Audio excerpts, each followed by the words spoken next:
Hola, buenos días. Pues hoy es día 23 de agosto, se nos va ya el verano poco a poco. Bienvenidos al culto de la Iglesia Bautista Esperanza Viva en el Goierri del País Vasco. Y a continuación tendremos el culto, también el mensaje del Evangelio de Marcos, el siguiente. Así que espero que lo disfrutéis mucho y que el Señor os bendiga a lo largo de este vídeo. Hola, muy bien. Pues vamos a continuar con los mensajes del Evangelio de Marcos. Si tengo bien las notas aquí, es el mensaje número 5. Y entonces vamos a ir a partir del capítulo 1 y el versículo 16. El Evangelio de Marcos, si tenéis una Biblia a mano, sería bueno. Y el tema que hemos puesto para los mensajes de Marcos y el libro de Marcos es sobre Jesús, el Hijo de Dios, que es el servidor de todos, en el libro de Marcos, presentado como el servidor de todos y el sacrificio para todos, ¿bien? Para nuestra salvación. Y hemos visto en los primeros versículos el mensajero, Juan el Bautista. Vimos el bautismo de Jesús y cómo se presentó la Trinidad en ese evento. Luego vimos sobre el tema de la tentación del Señor en el desierto y ese mensaje del Evangelio que en su forma más reducida se diría así: arrepentíos y creed en el Señor Jesús. Es la forma más breve, digamos, de poner el Evangelio, el mensaje que Jesús va a dar a través de este librito de Marcos, pero que tiene muchas otras cosas para aprender también. Muy bien, entonces vamos a empezar a leer hoy en el versículo 16, primer capítulo de Marcos, versículo 16. Dice: andando junto al mar de Galilea, vio a Simón y a Andrés su hermano, que echaban la red en el mar, porque eran pescadores. Bien, hemos hablado un poquito de Galilea ya, pero vamos a hacer un pelín de repaso y os voy a mostrar algunas imágenes en la pantalla. Tenemos varios nombres para este mar de Galilea. En la Biblia se le llama también el mar de Cineret.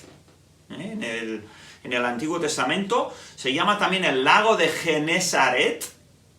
Así que si escucháis esas palabras, Galilea, Genesaret, Cineret y también el mar de Tiberias, pues están hablando del mismo lugar. Diferentes nombres. ¿Por qué usan unos y otros? Pues siempre tiene que ver con el propósito y el trasfondo del escritor y del propósito que tiene. ¿De acuerdo? Entonces, el mar de Galilea, un par de cosas acerca de él, es un lago, casi en forma de pera invertida, y os voy a poner ahí un mapa. Tiene 21 kilómetros de alto y unos 11 kilómetros de ancho. Se puede ver de ancho. Se pueden ver esos 11 kilómetros, se ven las montañas siempre al otro lado, da igual de qué lado estás. El lago está 200 metros por debajo del mar. El Mediterráneo queda no muy lejos, y la diferencia en altura son 200 metros, y es el lago de agua dulce más bajo de la tierra, el lago de Galilea. Entonces, unas cuantas fotos que voy a poner o al lado o encima de toda la pantalla. En las primeras 4 fotos se puede ver el lago desde una distancia, para que veáis un poco cómo es el contorno, cómo es la forma. Entonces, son cuatro imágenes desde lejos. Luego, en las fotos 5 y 6... pues hay unos barcos típicos de hoy. En la primera imagen son los barcos que llevan los turistas. Barcos de madera y tal. Y luego creo que el otro es un barco pues de uno que está pescando ahí, ¿no? Más pequeño. Luego la siguiente foto o imagen es de un pescador, igual es de la película de Jesús, no estoy seguro, pero podéis ver ahí la red. Luego se va a hablar se ha hablado ya de las redes, y eran redes muchas muy parecidas a lo que se ve ahí en la imagen. Y luego pues la última imagen es también del lago, de una orilla, y se ve un poco el agua ahí. Muy bien, entonces el versículo dice que andaba el Señor Jesús, como esa última foto, al borde del lago, y vio a dos hermanos, Simón y Andrés, que estaban pescando. Evidentemente no estaban muy lejos de la orilla, y estaban pescando. Pues eran pescadores. Eso pues quiere decir que eran pescadores de oficio. Era su manera de ganar la vida, ¿no? Entonces, ¿qué es lo que está haciendo el Señor? Está arrancando su ministerio. Está empezando, recuerda que ha tenido la tentación y el testimonio del Padre y del Espíritu Santo sobre él, y ahora está arrancando ese ministerio. Y acaba de encontrar a estos dos que están pescando. Ellos ahí están, haciendo su labor de ganarse la vida. Y el versículo 17, les dijo Jesús, venid en pos de mí, o sea, seguidme. Y muchas veces lo dice con esas palabras, seguidme o sígueme. Y haré que seáis pescadores de hombres. Bueno, esa invitación a seguir al Señor Jesús no ha cambiado en 2000 años. Es todavía lo que el Señor Jesús sigue pidiendo o sigue llamando a las personas de hoy en día, a seguirle. No tanto de lejos, sino a seguirle de cerca, estar con Él. Él es el Maestro, pero detrás de Él, muy íntimamente, muy cercano, vienen los que le siguen, los que quieren aprender de Él. Y la vida eterna, según el Evangelio de Juan, capítulo 17, dice que la vida eterna es la comunión con Dios y con su Hijo, el Señor Jesucristo. Esa es la vida eterna, estando con Él. Entonces el Señor va llamando a estos, aunque no los está llamando solamente para salvación, digamos, sino los está llamando porque dice aquí, y haré que seáis pescadores de hombres. ¿A qué se refiere? Pues se refiere a lo que llamamos el evangelismo. Él quería que estos dos hermanos estuviesen con él, les iba a enseñar a predicar el evangelio y a ser pescadores de hombres. Ahora, una imagen, una metáfora, sirve para enseñar algo, pero no quiere decir que es una fotocopia del original. Evidentemente, los pescadores pescan a los peces para comérselos, ¿no? O para venderlos.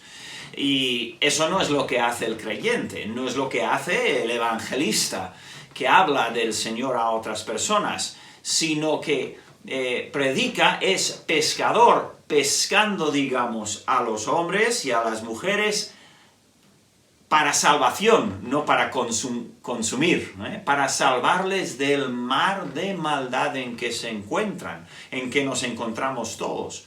Por nuestro pecado estamos en un mar de pecado. Y hasta que no lo veamos, hasta que no lo reconozcamos, no vamos a ser salvos, porque la salvación es algo personal y voluntario por nuestra parte. Pero estos eran llamados a ser pescadores de hombres. Ellos no tenían ni idea de lo que el Señor Jesús estaba diciendo. No lo entendían para nada. Algo habían oído de él, seguramente, algo le habían escuchado. Y el versículo 18 dice, y dejando luego sus redes, le siguieron. No solamente para pasar la tarde, no. Se refiere al hecho de que dejaron sus redes, su forma de vida, su ocupación, su carrera, y siguieron al Señor Jesús de forma permanente. Y también hay relación a lo de nuestro día. Seguir al Señor Jesús es una decisión permanente. Pero no quiere decir que todos los que siguen al Señor dejan su ocupación y empiezan a predicar el Evangelio. No, ni hablar, no es eso para nada. Pero sí que es una decisión permanente en que una persona dice, voy a seguir al Señor Jesús. Igual sigo haciendo mi trabajo, pero ahora soy seguidor del Señor Jesucristo. Veremos eso un poquito más adelante. Luego en el versículo 19, él acaba de hablar a estos dos, y Simón y Andrés están ahora con él.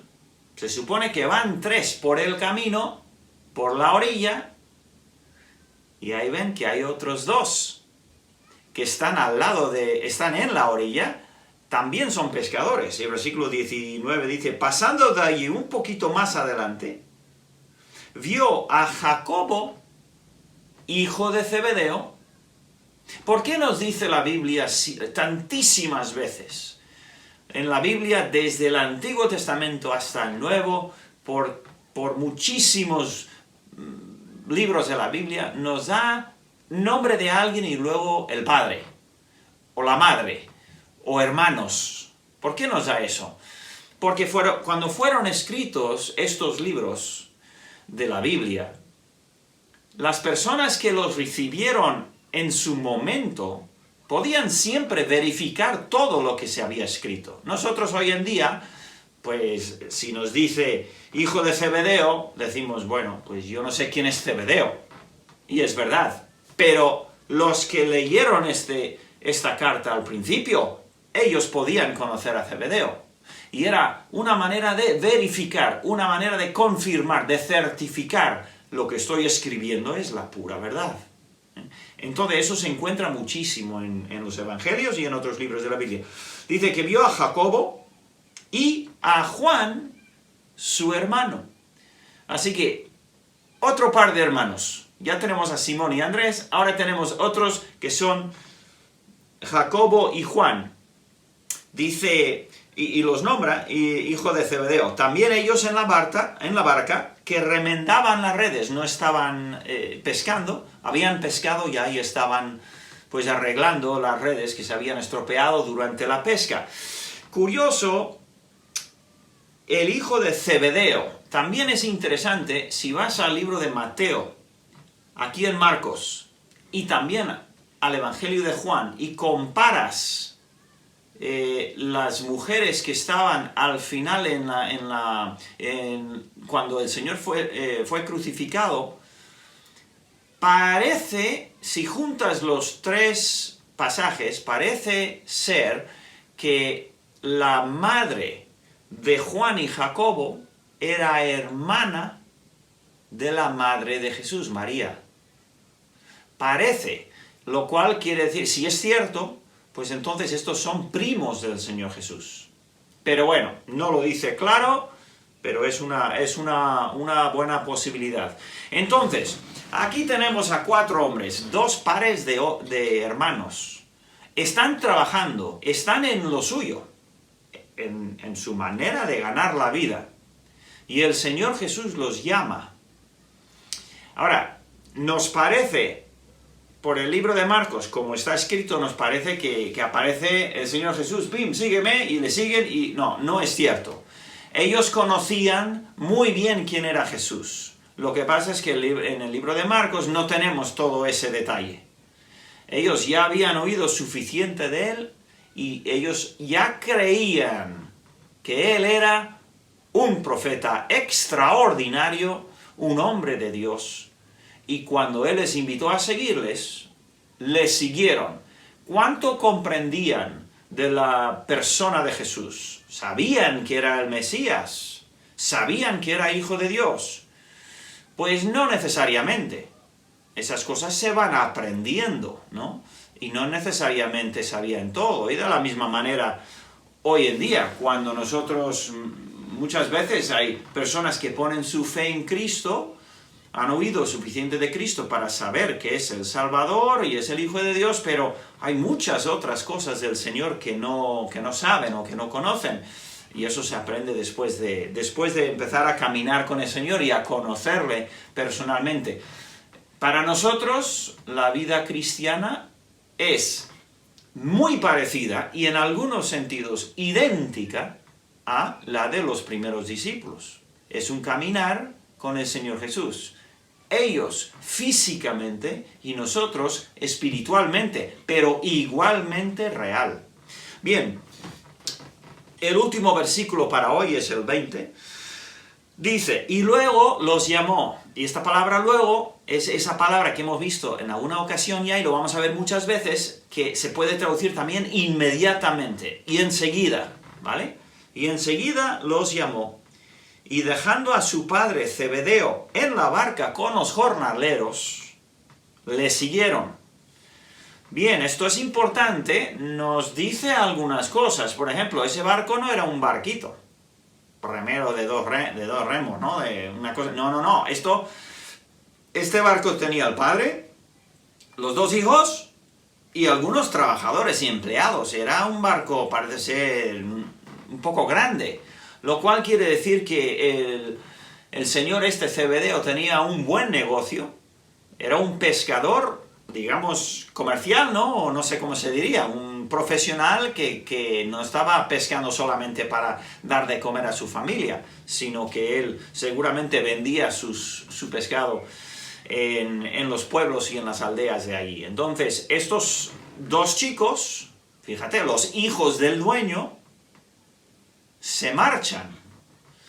Evidentemente lo hicieron de buena gana, en buen sentido, con educación, habían hablado con el padre, seguro, muchos detalles que no conocemos, pero ellos dejaron atrás también su carrera y empezaron a seguir al Señor Jesús. Entonces, con estos 5 versículos vamos a terminar por hoy, y pues estamos viendo, como dije antes, el comienzo del ministerio de Jesús. Él está empezando a encontrar discípulos, llamar discípulos, que van a formar el núcleo de sus seguidores, los que van a estar con él, más o menos hasta el final, y van a continuar la obra que él está empezando en su ministerio en la tierra. Ellos van a seguir a Jesús, empezaron a seguirle. ¿Sabes que todos seguimos a alguien? Todos seguimos a alguien. Seguimos a veces nuestra propia carne o nuestros propios sueños o deseos o lo que sea, pero seguimos a muchos otros también. Hay personas que siguen fielmente las noticias, y si las noticias dicen que en tal país el líder hizo esto, se lo creen, así, ya está, es que es cierto. O si ha pasado esto, ellos siguen, con su corazón siguen, aunque luego digan, no, me fío de los medios de comunicación, pero lo creen porque se salen las conversaciones. Todos seguimos a alguien, creemos a otras personas, y en esta materia tan importante que es la vida eterna, el verdadero propósito de nuestra vida, ¿a quién seguimos? Todos seguimos a alguien, nadie es completamente autónomo. Hay libros que ha leído, películas o documentales que ha escuchado o visto, mensajes que ha oído, siempre seguimos a alguien. El cristiano es una persona que sigue a Cristo en todos los temas elementales o fundamentales de la vida. Pero mucha gente se llama... ¿Cómo se puede distinguir un cristiano de otro que no lo es? O un cristiano que lo dice ser, pero realmente no lo es. Bueno, el único que conoce el corazón de verdad es el Señor, ¿no? Pero una de las maneras que sí tenemos para distinguir el verdadero cristiano, ese vecino, ¿es creyente o no? Ese empleado que tengo, ese compañero de trabajo, ¿es de verdad cristiano? Pues una pregunta muy sencilla. ¿A quién sigue? ¿Sigue a Cristo? ¿Se nota? ¿Se ve en su vida que está siguiendo al Señor Jesucristo?